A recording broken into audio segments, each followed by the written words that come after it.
वक्त की जिस दहलीज पर आज बहुजन समाज खड़ा है, ध्यान से देखने पर होश उड़ जाएंगे।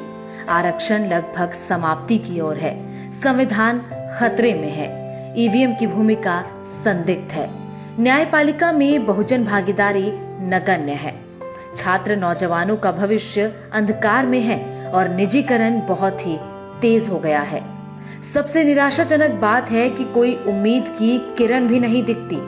ऐसे वक्त में बहुजनों की सबसे मुखर आवाज डॉक्टर उदित राज के नेतृत्व में परिसंघ लगातार चुनौतियों से जूझने में लगा हुआ है। परिसंघ ने आरक्षण को बचाने के लिए 3 संवैधानिक संशोधन करवाया है, तब जाकर आरक्षण बचा है।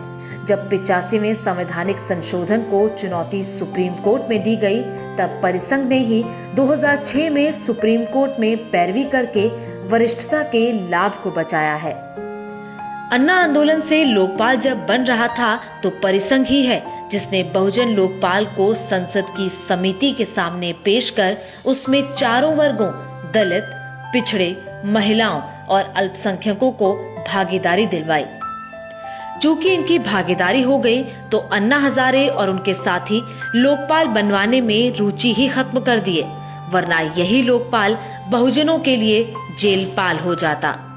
2006 में पिछड़ों को उच्च शिक्षण संस्थानों में आरक्षण मिला तो परिसंघ ही मैदान में उतरा और आरक्षण विरोधियों का मुंह तोड़ जवाब दिया। वर्तमान दौर की चुनौतियां और भी गंभीर दिख रही हैं। बीएसएनएल, एयर इंडिया, रेलवे और ओएनजीसी समेत सैकड़ों सरकारी प्रतिष्ठानों को सरकार बेच रही है।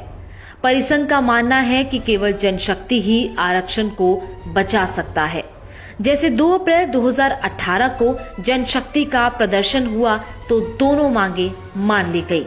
इसी तरह की जनशक्ति के प्रदर्शन के माध्यम से ही ईवीएम हैकिंग के सवाल, निजी क्षेत्र में भागीदारी और आरक्षण जैसे सवालों से मुकाबला किया जा सकता है। डॉक्टर उदित राज के नेतृत्व में परिसंघ इसको बचाने के लिए किसी भी सूरत में संघर्ष से पीछे नहीं हटने वाला है।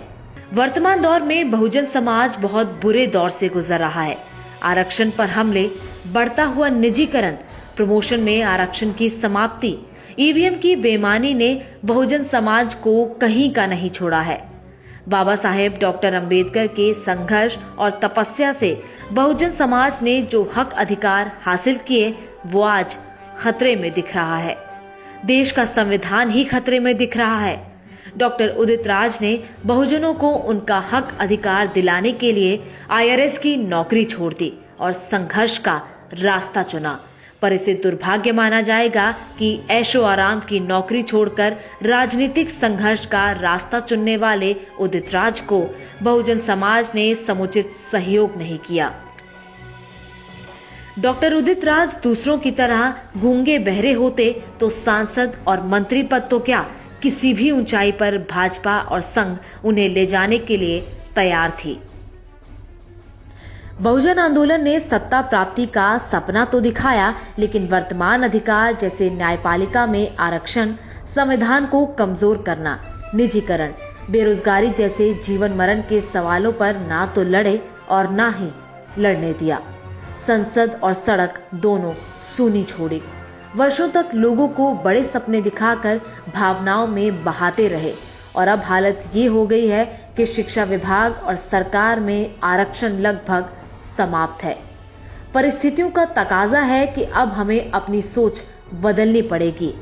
आज के दौर में अकेले अंबानी, अदानी आर्थिक ताकत के बल पर सत्ता की चाबी के मालिक बन बैठे हैं। अतः आर्थिक रूप से भी सशक्त होने की जरूरत है और इसके लिए आरक्षण सबसे जरूरी माध्यम है।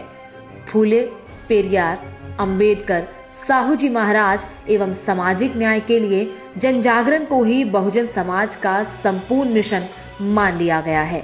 सरकारी संस्थाओं का निजीकरण, खाली पदों पर भर्ती ना होना, कर्मचारियों एवं अधिकारियों की समस्या, जमीन एवं पट्टा, छात्रवृत्ति, छात्रावास, शिक्षा का निजीकरण एवं महंगाई आदि के खिलाफ मुकम्मल लड़ाई नहीं हो पाई। समाज के विधायक और सांसदों को दरकार रखा गया उनकी जुबान पर ताले लगा दिए गए। जब से बहुजन जागृति हुई है, समाज का पूरा ध्यान संशोधन और सत्ता पर काबिज होने पर लगा दिया गया। इससे व्यक्ति विशेष को सम्मान और संपत्ति तो मिला, पर बहुजन समाज पीछे छूट गया। दूसरा दुष्प्रभाव यह हुआ कि समाज लाखों छोटे छोटे संगठनों और जातियों में बंट गया और स्थिति पहले से भी खराब हो गई। सांसद चुने जाने के बाद डॉक्टर उदित राज संसद में शेर की तरह दहाड़ते रहे और पार्टी लाइन से ऊपर उठकर बहुजनों की आवाज को संसद में बुलंद करते रहे। परिसंघ भी लगातार इस आवाज को बुलंद करने में लगा रहा। संसद के इतिहास में डॉक्टर उदित राज ही ऐसे सांसद हुए जिन्होंने निजी क्षेत्र में आरक्षण के लिए प्राइवेट मेंबर बिल पेश किया। डॉक्टर उदित राज की आवाज सरकार को बर्दाश्त नहीं हो पा रही थी। सरकार में रहते हुए उदित राज ने बहुजनों के लिए जितनी आवाज उठाई, विपक्ष का कोई दलित सांसद भी नहीं उठा पाया। आखिरकार सांसदी छोड़कर डॉक्टर उदित राज निरंतरता में संघर्ष कर रहे हैं।